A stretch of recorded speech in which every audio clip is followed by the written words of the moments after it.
We had an epic game on our hands last night between two Eastern Conference powers, and while these final plays have all the makings of a dramatic ending, I gotta tell ya, there was what we call in the coaching world some rigorous head scratching. So how did we get to this final jump ball and finish by Drew to end the game?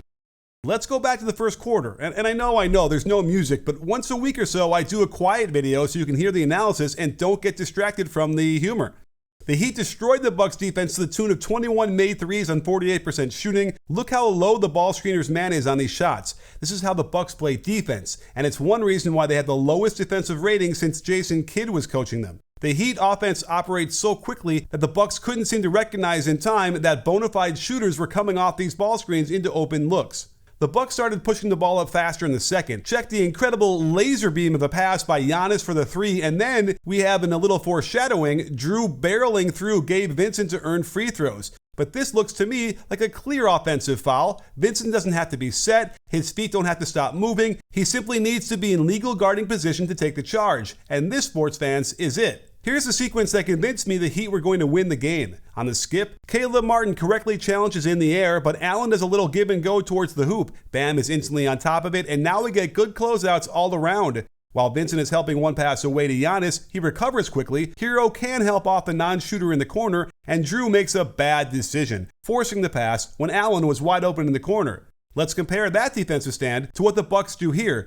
Allen wants to challenge in the air to a good shooter. That's all good until he doesn't rotate in the way down in order to bounce right back into play. The slight delay here leads directly to him not getting to his rotation in the left corner as Martin swishes the three. But all that changed with 2.5 minutes left. The Bucks had to start thinking about fouling since they only committed 2 and the clock was their enemy. So West could get extra aggressive with the reach-in, and though all seemed well after the initial poke away, Hero just lets the ball drift into the backcourt for the terrible turnover. The Bucks run an interesting set, curling Middleton off the Giannis pin down at the elbow into a left wing catch. Drew follows his pass to be one of a double ball screen back the other way. Bam keeps backing up to contain, allowing the pocket pass. Not only does Giannis fumble away a chance at scoring right away, but he tries to do a turnaround fadeaway, and look at the follow through. It's like he's doing the I'm a Little Teapot song. No wonder it airballs, but thanks to Portis' deep position, it actually works out for the Bucks.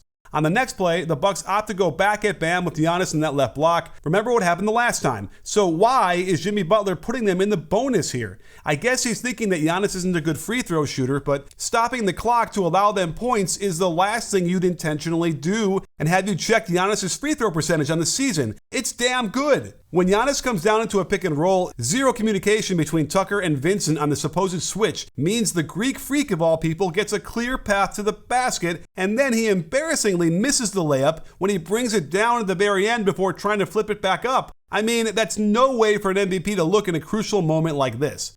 So remember, the Bucks need to take a bunch of fouls, to the point where they're simply going to run out of time because they failed to take them earlier. In a two-possession game, the idea that the defense would let the offense run the clock down under 20 seconds is mind-boggling, and then the unthinkable happens. They spring a trap on Hero, and rather than just throw the ball back out top to Butler, he tries to do a semi-no-look pass in between two defenders aimed at Bam in the post. With Giannis sprinting hard, Jimmy can't step up to stop the ball, and that leaves Hero, who should have stepped up. The ball is the most important thing, but in a stunning turn of events, Middleton nails the three and cuts it to 1. But the Bucks still have to foul to stop the clock, and need to do so 3 times with under 14 seconds left. I hate when teams run out of bounds plays and put multiple players deep in the front court. I get it that it clears defenders out, but it also eliminates potential receivers. And this simple screen away is switched so easily that the Bucks blow it up with no problem, forcing a timeout just before Scott Foster counted that 5th second. You think the Heat could use that timeout later? Yeah, especially when Spoelstra again runs a play to clear out the backcourt. All this does is allow Giannis to roam to the lob pass with 3 of his teammates in the front court supporting its position. Of course, Vincent should have hit Hero streaking up the court, but it seems clear to me the main option was always to lob to Jimmy. Now, the only potential foul I see is Giannis' right knee under Jimmy's right leg, but everything else was either incidental or negligible. The last 2-minute report agrees with me, and as Jimmy falls to the floor, it opens up a scrum for the ball. You think Jimmy would have liked to have had another teammate nearby to pass it to? So, the jump ball is thrown, and here's another mistake. Vincent should be in between Holiday and Portis. The other three Heat defenders are in good position to get back, so it doesn't make sense that they wouldn't let Vincent split the difference between Holiday and Portis and maybe get the ball or tip it away. Now, the Heat cannot foul. Vincent stays in front of Holiday and goes flying while Drew somehow gets this shot over the banned contest, off the glass and in to win this game since the Heat could not call timeout and advance the ball. Is this drive also a charge? Sure, but we know refs like to swallow their whistles in this case, and there were enough breakdowns to point to that yelling about the charge won't get you very far.